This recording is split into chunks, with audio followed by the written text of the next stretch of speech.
What's going on, everybody? This is Dirk Grigadat with a brand new video. Who gives a shit? My top 5 most underrated games this generation. Last week I did a video talking about my 5 most overrated video games this generation.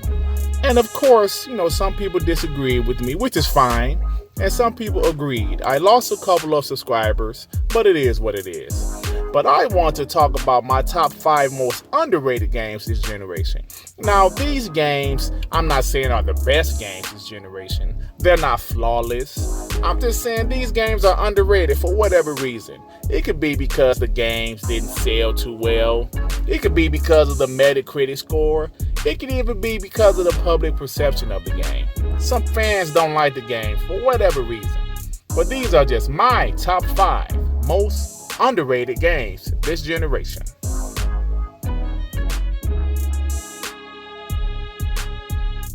Now, the number 5 game on my list is Mafia 3.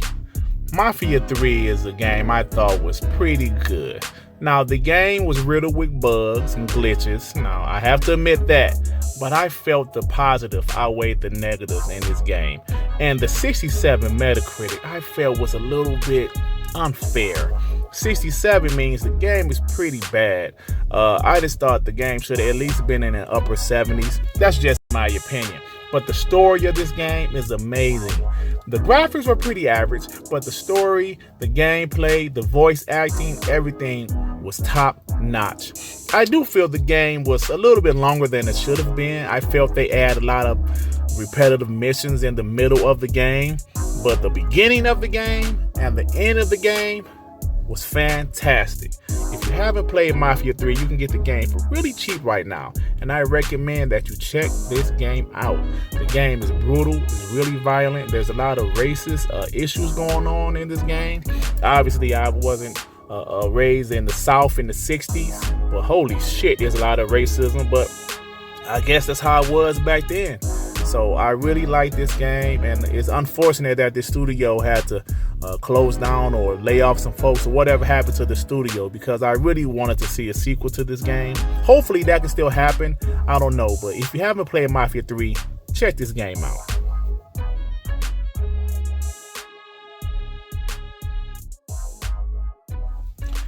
The number 4 game on my list is Detroit Become Human.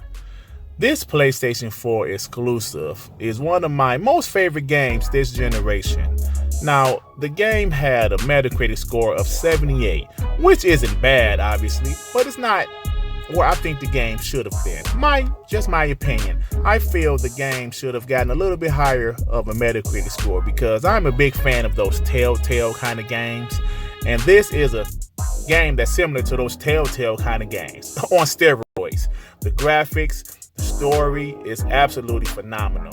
The voice acting is great. This game has so much replay value that I finished the game once, and I started the game over, and I chose different things, and it was a totally different game. My daughter loved this game also. She finished it, and we had totally different endings. There's so many decisions, so many choices. I feel the game sold pretty decent, I think, but maybe because it was kind of close to God of War, people kind of overlooked this game. But this is one of the best PlayStation 4 exclusives this generation to me. Just my opinion. So what do you guys think?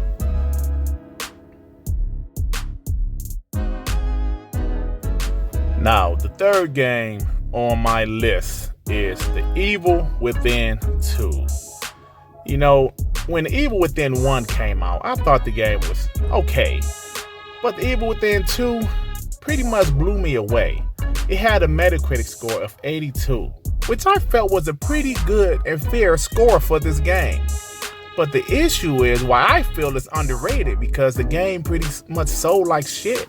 The game didn't sell well. A lot of people slept on this game, they overlooked this game, or whatever you want to call it. This game is a very good survival horror game, and I feel the story was way better than the first one. The graphics were better than the first one. The gameplay, everything about this game, I absolutely love. I wouldn't say the game was scary, But some of those bosses you fight kind of creeped you out a little bit, to be honest with you. I was like, what the hell? How many heads this bitch got? But you guys catch my drift. But yeah, man, you can get this game pretty cheap now. I really feel you guys should give this game a chance. If you like these type of games, these survival horror games, check out The Evil Within 2.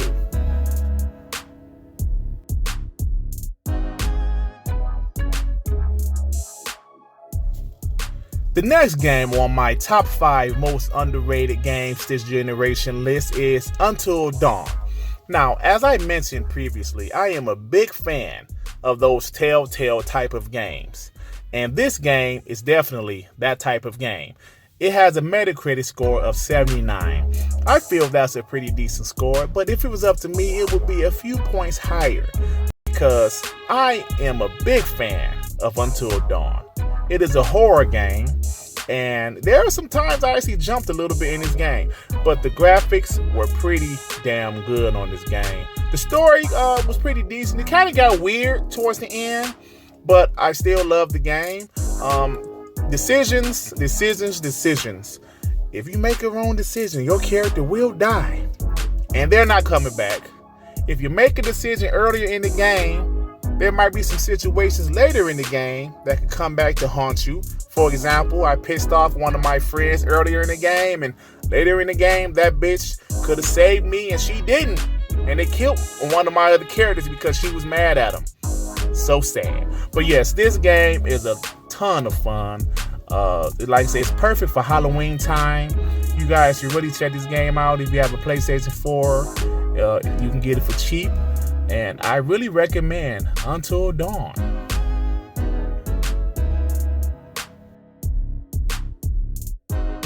My number 1 game for my top 5 most underrated games this generation is Ryse: Son of Rome. I know what y'all gonna say. This damn Xbox dude is a piece of trash. Listen, the game has a 60 Metacritic. Now, that's why it's number 1 on my list. I'm not saying this game is a 10. I'm not saying this game is phenomenal. I'm saying this game is way better than a 60 Metacritic. I know it's a launch game. I know the game is repetitive.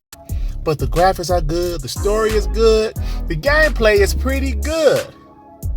Why did this game get a 60 Metacritic? At least give it a high 70s. This game was fantastic to me. Like I said, I'm not saying the game is flawless. If I could give this game a score on a 1 to 10 scale, I would probably give it a 7 at least. For a game to be 60, you know what that means to me? A 60 Metacritic means absolute dog shit. Stamp of approval for dog shit is a 60 Metacritic. And I say, damn, the game isn't that bad, man. That's why Ryse: Son of Rome is my most underrated game this generation. It's a launch title. The only unfortunate part is that we can't see a sequel of this game because Microsoft got into a beef with Crytek and blah, blah, blah, and we can't get a sequel to this game because I really felt that the sequel would have been great, y'all. Well, anyway, I am about to get out of here. I truly appreciate y'all that rock out with me. If you like the video, please hit the like button. If not, damn, that is so damn sad. If you think I'm decent enough, why don't you subscribe? All right, y'all. Peace and love. Peace and love.